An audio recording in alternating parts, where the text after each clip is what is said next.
যাইতেছো তুমি? আমার একটু নিয়ে যাও। তুমি যাইবা? হ্যাঁ। আচ্ছা ঠিক আছে, আসো। দাঁড়াও একটা মিনিট, আমি একটু লিপস্টিক দিয়ে আসি। চলো আমি রেডি। ওইদিকে কই যাও?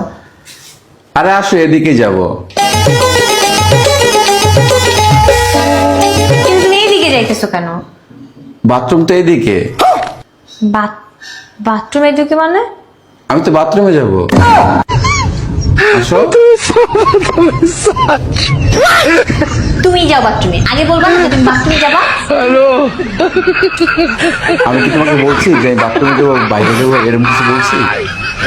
তো তুমি এটাও তো বলো না যে তুমি বাথরুমে যাইতেছো।